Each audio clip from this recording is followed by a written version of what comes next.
Petit Jornal. Inteligência e irreverência em doses diárias.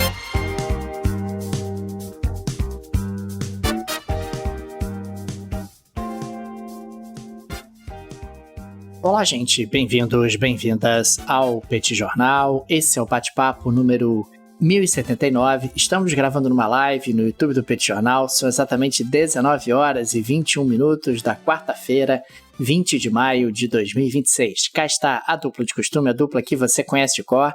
Tanguy, o Bagdadi, animado, contente, preparado, revigorado, resiliente, retumbante, descansado, tarifado em 15%, ressarcido de tarifas cobradas injustamente, com insônia, preocupado com a temática internacional, com o mundo pantanoso, com incertezas diversas que nos surpreendem diuturnamente. E temos também Daniel Souza, que é esse que vos fala. Ao longo dos próximos minutos, vamos repercutir os principais acontecimentos internacionais das últimas horas e começamos com uma notícia que já havíamos antecipado aqui no Petit Jornal. Foi indiciado nos Estados Unidos Raul Castro por acusações referentes ao ano de 1996. Nós tínhamos trazido isso aqui no Petit Jornal e se confirmou, quarta-feira, um avanço nessa pressão que os Estados Unidos estão exercendo sobre Cuba, tentando mudar a pauta, né, Tanguy? Tentando mostrar que está dando tudo certo na política externa americana. Tudo bem? Vamos a isso? Tudo bem, Daniel Souza com S, vamos lá para esse bate-papo 1079, um prazer estar com você aqui, Daniel Souza, um prazer estar com todos os nossos ouvintes, sejam todos muito bem-vindos para mais esse episódio. E sim, Daniel, a gente tinha antecipado que o foco da pressão dos Estados Unidos agora seria Cuba. Aliás, a gente já vinha falando, né, que Cuba era meio que a bola da vez, não tinha muito para onde fugir. Os Estados Unidos já agiram contra a Venezuela, já agiram contra o Irã, não vão se meter a besta contra a Coreia do Norte porque tem bombas nucleares, a Síria já não tem mais um Assad à frente, portanto, Cuba era a bola da vez.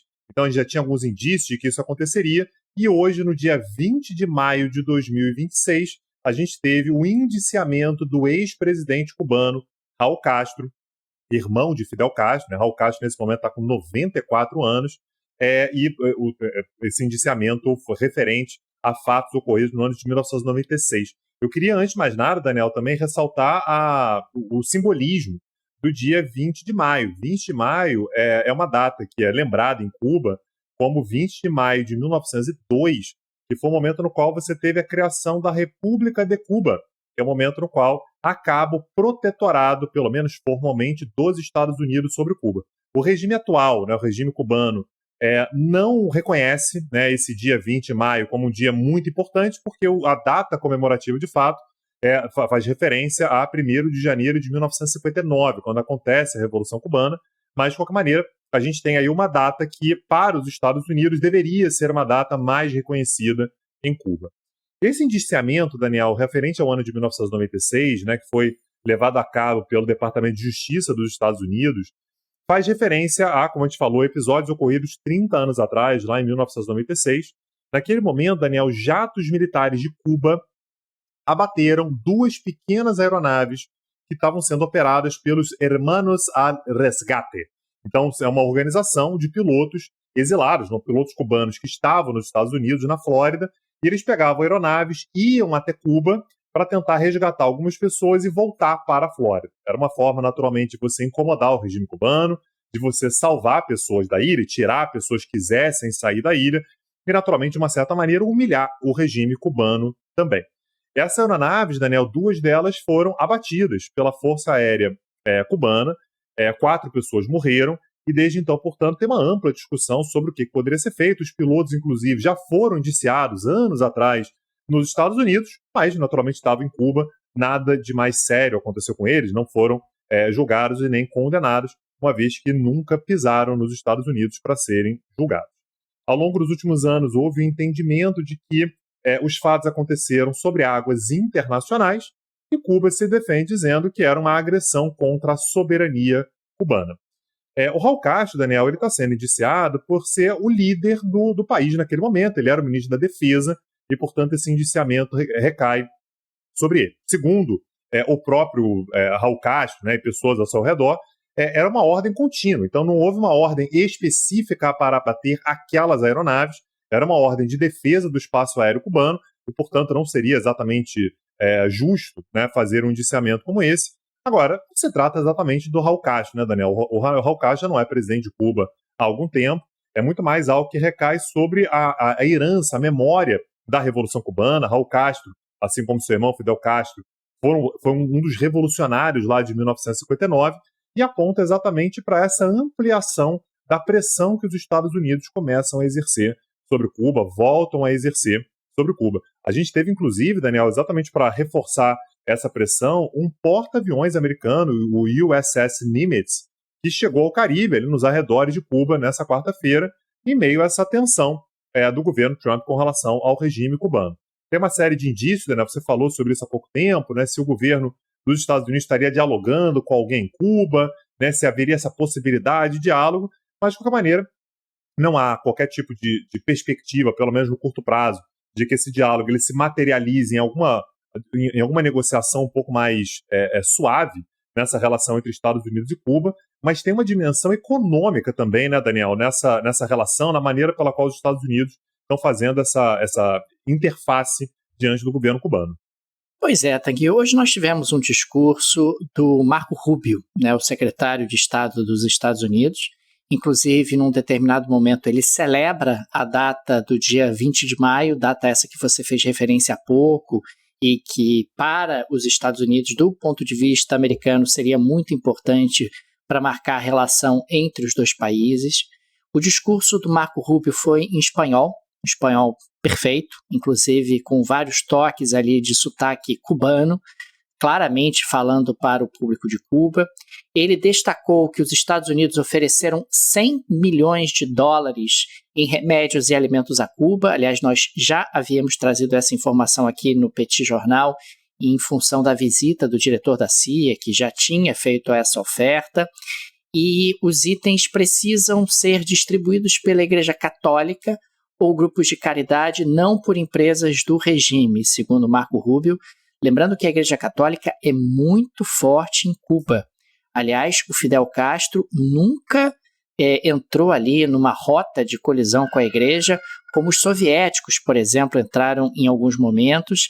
Isso marcou uma diferença importante em Cuba. Aliás, o Papa João Paulo II foi recebido pelo Fidel Castro em Cuba. Existe ali realmente um cuidado, e me parece que não é um acaso que o Marco Rubio tenha feito essa referência de que a Igreja Católica poderia distribuir esses alimentos e esses remédios em Cuba. Ele culpou os líderes cubanos pela escassez, pela crise econômica. Ele disse que a verdadeira razão pela qual vocês, ele se refere o tempo todo aos cubanos, não têm eletricidade, combustível ou comida, é porque aqueles que controlam o seu país saqueiam bilhões de dólares, mas nada foi usado para ajudar o povo. Ele voltou baterias, o seu argumento, contra a GAEV, que é o Grupo de Administração Empresarial SA, que foi fundado nos anos 90 e é controlado pelas Forças Armadas, e associou o grupo ao Raul Castro, dizendo, inclusive, que esse grupo tem receitas 3 vezes maiores do que o orçamento do seu governo atual, afirmou que a empresa tem 18 bilhões de dólares em ativos e controla aí um percentual enorme da economia cubana, dizendo que tudo passa pelas mãos deles, desde remessas, que eles retêm uma porcentagem, nada chega a vocês. Em relação ao petróleo, disse que em vez do dinheiro ser utilizado para comprar petróleo, como todos os países do mundo, a empresa e, consequentemente, o governo acaba dependendo do petróleo gratuito do Hugo Chávez, mas esse petróleo acabou não chegando mais. Enfim, ele coloca realmente a culpa da crise econômica em relação a essa elite que controla o país já há muitas décadas. O chanceler cubano, Bruno Rodrigues, chamou a oferta de ajuda de cínica, citando o efeito devastador do bloqueio econômico.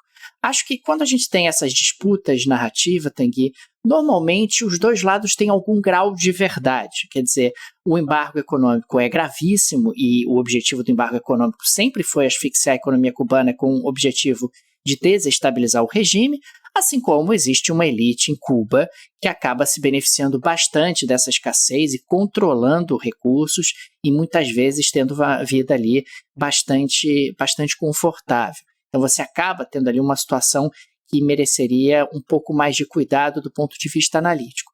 Agora, existe um ponto muito incontornável em toda essa discussão, que é o fato de não haver uma oposição organizada em Cuba. A oposição ao governo de Cuba vive nos Estados Unidos.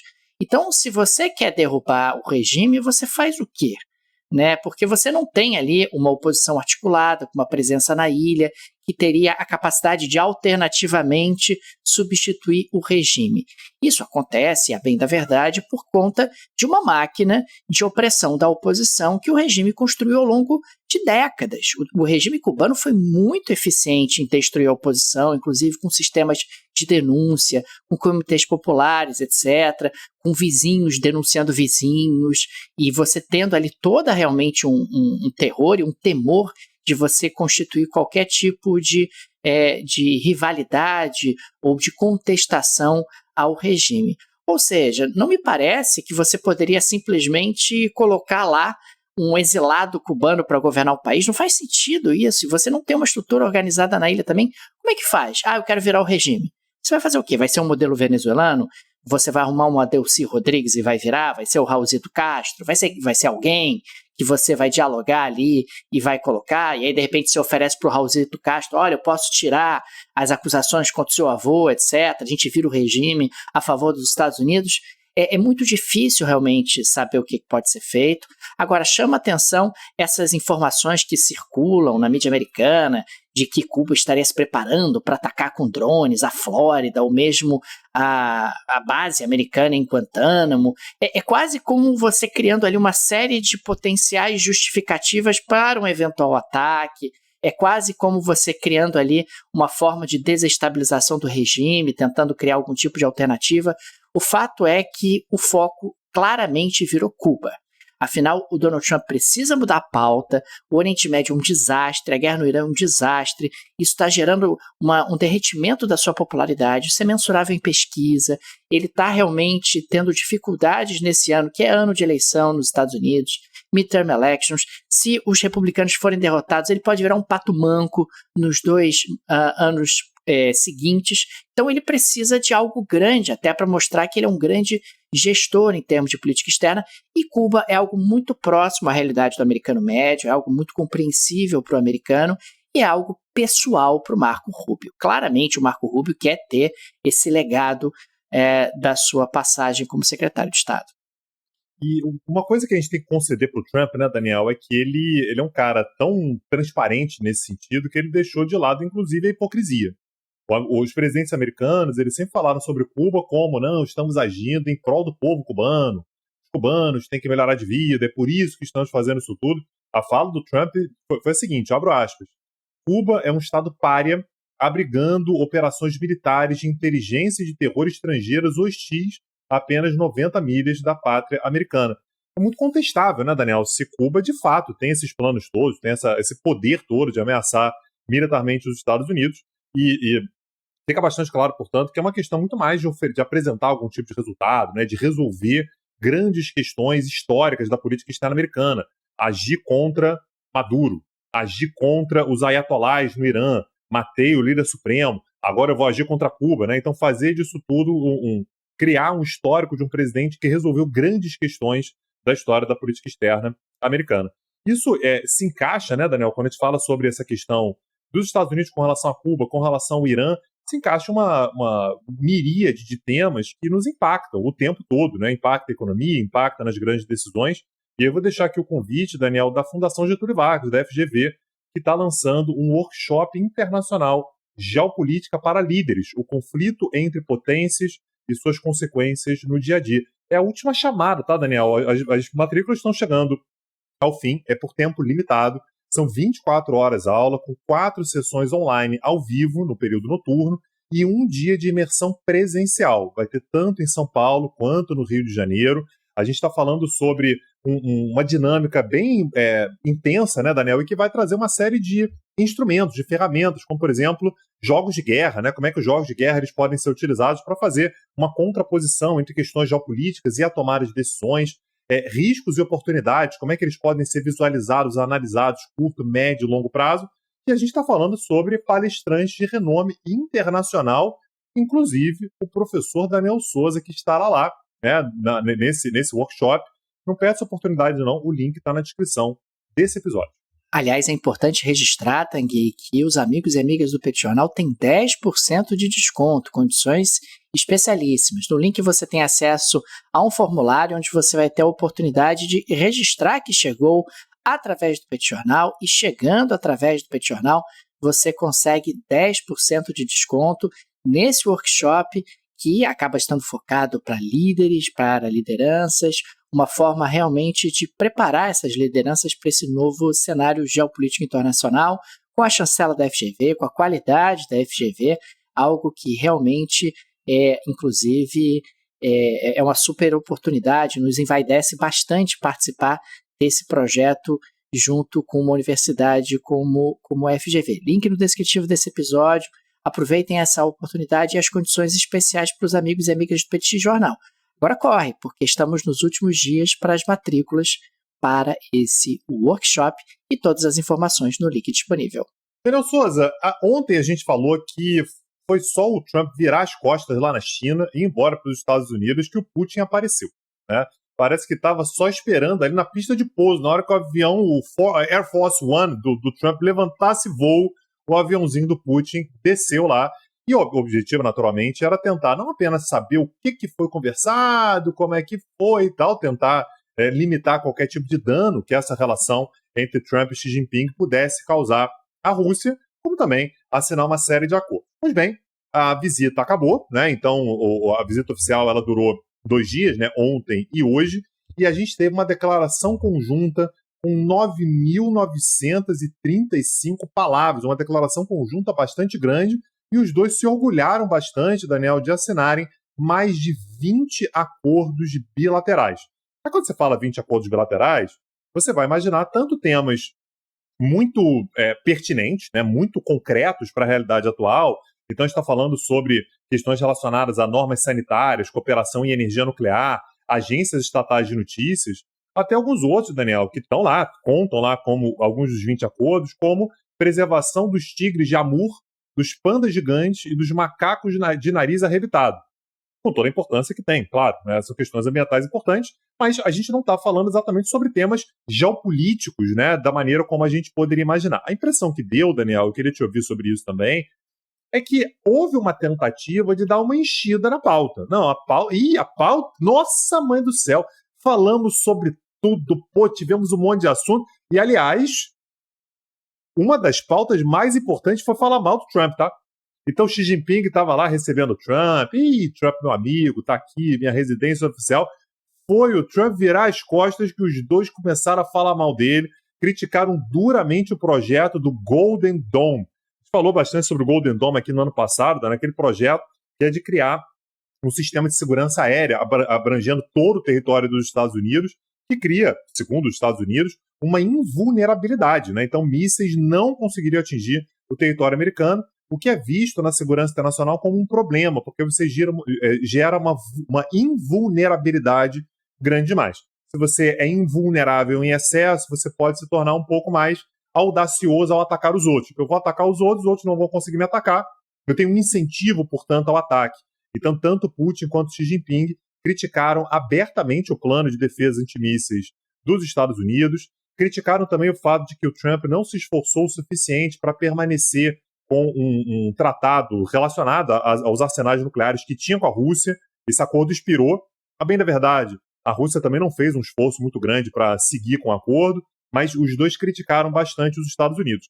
Agora, um dos temas que estava na pauta, Daniel, e a gente antecipou isso aqui, era a questão do gás natural. A China é uma enorme importadora de gás natural, os Estados Unidos são enormes a Rússia, os Estados Unidos também, né? Mas no caso aqui a Rússia é uma enorme exportadora de gás natural e havia expectativa de criação de mais um gasoduto, que era o Power of Siberia. E me parece que tem boi na linha, viu, Daniel? A China está falando uma coisa e a Rússia está falando outra, né? É verdade, Tanguy. A Rússia, através do Kremlin, disse que os dois países alcançaram entendimento sobre o novo gasoduto. Só que tem um detalhe, esse entendimento já tinha sido alcançado, segundo a própria Rússia, no ano passado. Na prática, a Rússia está requentando essa notícia. E nós tivemos aí a informação, por parte dos chineses, que não chegaram a acordo nenhum, pelo menos em relação ao ponto que interessa, que é justamente o preço do gás. Se repete aquela dinâmica que tem sido a dança, o balé entre os dois países ao longo dos últimos meses, onde a Rússia quer fechar o acordo em cima do preço que ela está cobrando, que é um preço mais alto, e a China resiste. Quer ganhar tempo, quer diversificar, considera que ela é uma cliente incontornável dos russos e, consequentemente, a Rússia teria que oferecer aí condições mais vantajosas para os chineses na aquisição desse gigantesco volume de gás. Os termos que são usados, aliás, é muito sutil, porque os dois estão falando a mesma coisa, só que cada um usa um termo diferente, né? Então a Rússia disse que foi alcançado um entendimento geral sobre o projeto do gasoduto. Mas, entendimento geral, meu amigo, você resolveu tudo. Mas, assim, na prática, entendimento geral são as coisas mais amplas e tal. E a China diz que não houve um acordo sobre precificação, cronograma definitivo, a gente não sabe exatamente quando é que vai ser, por quanto que vai ser, quem é que vai pagar, nada disso está definido. Então, na prática, Daniel, está cada um falando uma coisa, mas a gente não consegue exatamente um entendimento final. Está definido que vai ter o gasoduto, Tanguy, é isso que importa. Ah, porque o valor, detalhes. Ah, porque quando vai ficar pronto, detalhes também. Você fica se apegando a detalhes e aí fica querendo criar picuinha entre esses dois irmãos, entre esses dois parceiros gigantescos da política e da economia internacional. Aliás, você estava falando sobre Donald Trump, Tanguy. Autoridades do Departamento de Justiça se comprometeram a não dar prosseguimento a ações de cobrança de impostos e auditorias contra o presidente Trump e sua família, em troca da retirada de um processo em que o Trump cobrava indenizações de 10 bilhões do IRS, que é a Receita Federal dos Estados Unidos. Então, assim, Tanguy, a Receita Federal dos Estados Unidos não vai mais investigar a família Trump, basta o Trump retirar o processo que ele tinha aberto contra a própria Receita. O compromisso consta em um documento de uma página publicada de forma discreta no site do Departamento de Justiça e segundo reportagem do New York Times. Aliás, nós tivemos aí o titular interino do órgão, o Blanche, que escreveu no documento, abre aspas, os Estados Unidos liberam, renunciam, absolvem e desobrigam para sempre cada um dos autores da ação e ficam, por meio deste, para sempre impedidos e proibidos de processar ou perseguir toda e qualquer reivindicação, fecha aspas. Eu fiquei com a impressão de que essa nota foi escrita pelo próprio Donald Trump. Eu acho que ele escreveu essa nota que foi publicada. Foi publicada. Daniel, eu conheço como é que Donald Trump escreve. Ele jamais escreveria isso desse jeito. Eu entendo se você falar que ele pediu para alguém. Agora, não foi ele que escreveu, não, Daniel. Ele não repetiu 12 vezes a mesma coisa, ele não colocou em caixa alta, ele não ficou repetindo a mesma coisa, ele não ficou falando sobre ele mesmo. Não foi, não. Agora, Daniel, eu tenho certeza que essa decisão aí seria tomada com qualquer cidadão americano, né? Eu tenho certeza disso, né? Pô, temos absoluta certeza disso. Né, nós estamos falando de... Eu gostei o para tudo sempre, né? Que é um negócio assim, cara. Como assim, cara? Você tá isento de qualquer tipo de problema em relação à receita. Cara, que surrealismo. Os Estados Unidos estão irreconhecíveis, Tanguy, do ponto de vista institucional, em relação a uma série de situações que têm sido vivenciadas por lá. Eu queria registrar também rapidamente, Tanguy, que nós tivemos uma decisão hoje importante no Knesset, né, no Parlamento de Israel. O Knesset aprovou nessa quarta-feira o projeto de lei para dissolver a si próprio e também antecipar as eleições. A data da eleição ainda não foi definida. A próxima votação precisa ocorrer até no máximo 27 de outubro, quando acaba o mandato atual. E existe aí a expectativa de que a eleição aconteça na primeira metade de setembro. Então aconteceria aí algumas semanas antes. E existe a possibilidade do Netanyahu realmente ser derrotado. Vamos acompanhar se isso realmente vier a acontecer. Seria uma movimentação nas placas tectônicas do Oriente Médio. Afinal, o Netanyahu é uma peça super importante para entender, inclusive, Hormuz, porque os iranianos querem que a guerra de Israel contra o Hezbollah seja interrompida, seja eliminada, para que você possa negociar um acordo, e a gente sabe que o Netanyahu tem adotado aí uma estratégia de guerra permanente como forma de não permitir que haja um debate político mais forte no país na busca de alternativas e também como forma de fugir da cadeia por conta dos processos que ele enfrenta e como forma de evitar que haja um escrutínio em relação aos ataques do Hamas de 2023. Portanto, temos aí eleições em Israel acontecendo esse ano e vai ser algo importante. Dependendo do resultado, muita coisa pode mudar no Oriente Médio. Eleições em Israel, eleições também na Colômbia, Daniel. Temos eleições presidenciais na Colômbia marcadas para o domingo, dia 31 de maio. Falta muito pouco tempo, faltam 11 dias. A gente está gravando esse episódio aqui no dia 20, né? As eleições acontecem no dia 31. E nós tivemos, no dia de ontem, mais um atentado político na América Latina, né? A gente já falou sobre atentados políticos em vários países aqui da região. Dessa vez foi na Colômbia contra o veículo de um senador governista, que foi o Alexander López. Ele estava, Daniel, na região de Cauca, né, o departamento de Cauca. Ele foi fazer campanha, né, para o candidato governista, né, o Iván Cepeda, que, aliás, é o sucessor do Petro, né, o cara ali do grupo político do Petro. É nesse momento o favorito para vencer a eleição. E ele, na hora de entrar no carro para ir embora, né, então sair ali da cidade de Popayán, que é a principal cidade de Cauca, em direção a Cali, né, um pouquinho mais ao norte, ele foi orientado a não ir no seu próprio carro. Então você tinha uma comitiva de carros, e ele foi num outro carro, no carro um pouquinho mais à frente do seu.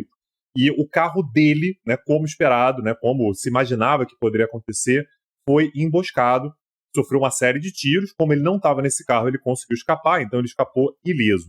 A maior desconfiança, Daniel, é que esse ataque ele tenha sido direcionado pela dissidência das Farc. Só para lembrar, a gente teve um acordo de paz mais de 10 anos atrás, né, com as Farc.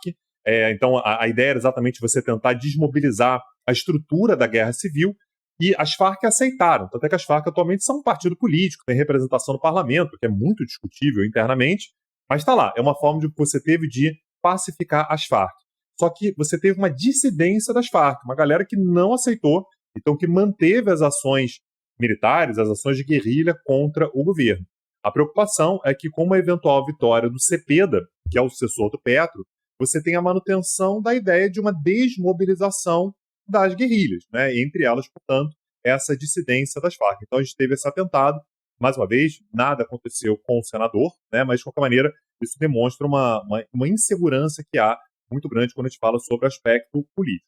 Do lado, né, quando a gente fala sobre eleição, né, então a gente tem o Iván Cepeda, lembrando que na Colômbia não há reeleição, então o Gustavo Petro fez apenas um mandato, e o seu sucessor, né, ideal, ao seu ver, é o Iván Cepeda, e a gente tem, do lado da direita, dois candidatos que estão tentando ali fazer frente ao candidato governista, que são a Abelardo Espiela e a Paloma Valência, ambos com uma argumentação muito próxima daquela do Uribe, né, Daniel, que é de linha dura, de combate, de enfrentamento contra as guerrilhas e não apenas de negociação. Vamos ver, Daniel, naturalmente a gente vai acompanhar muito de perto o que vai acontecer nas eleições colombianas, inclusive que interessa bastante ao Brasil, um país importante aqui da região, que tem fronteira com o nosso país, Daniel. Tanguy, vamos à geleia da Shakira de hoje para encerrar com uma nota um pouco mais leve o nosso episódio? O que você traz hoje, Daniel Souza? Me conta. No dia de hoje, Tanguy, eu trago uma geleia para mostrar que o que vale é a intenção, não o valor do presente. O que vale é mostrar que você pensou no outro. O que vale é mostrar que você tem carinho pelo outro. A primeira-ministra da Itália, Giorgia Meloni, publicou nessa quarta-feira um vídeo ao lado do primeiro-ministro indiano, o Narendra Modi, aliás, uma collab entre os dois, mostrando o presente recebido por ela durante visita da sua contraparte indiana a Roma. Tanguy, eles estavam segurando um pacotinho de balas de caramelo indianas Melody, que vem a ser a mistura de Meloni com Modi. Ela ali estava achando muito engraçado o presente, aquelas balinhas de caramelo recebidas pelo Narendra Modi. Então não precisa trazer um negócio, não precisa ser, né, um sino de ouro, que nem o Charles foi levar lá pro Donald Trump. Não!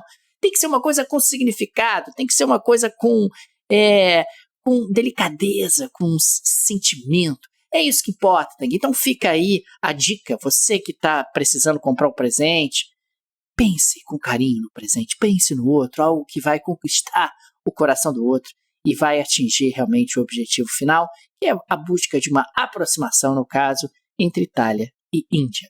Daniel, eu gostei da mensagem, cara. Eu gostei da mensagem. Eu fico sempre pensando, por que eu vou dar de Natal pra Daniel Souza? Então eu vou te dar uma bala, Daniel. Eu tô achando que funciona, né? Comprou um Mentos, uma coisa, bota o seu nome, bonitinho e tal.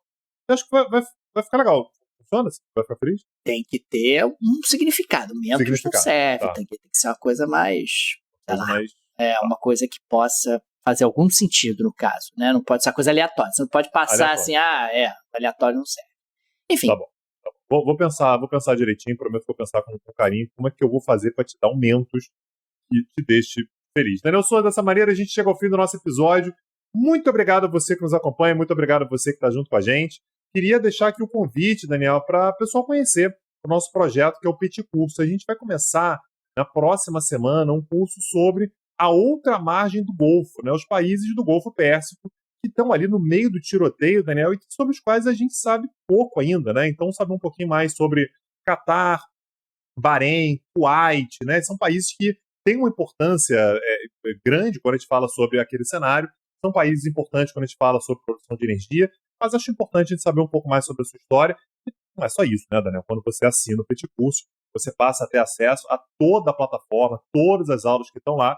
Acessa lá, petcursos.com.br. Fica aqui também o nosso agradecimento aos apoiadores e apoiadoras do Petit Jornal, vocês que ajudam a manter o nosso projeto de pé.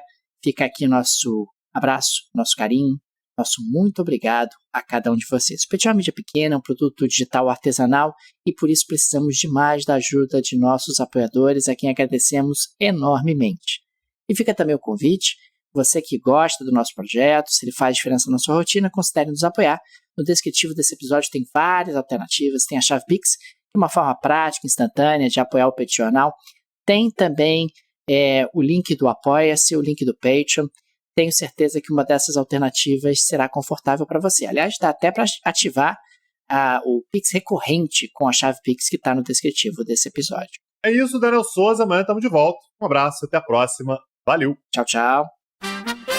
Petit Jornal. Inteligência e irreverência em doses diárias. Acesse www.petitjornal.com.br.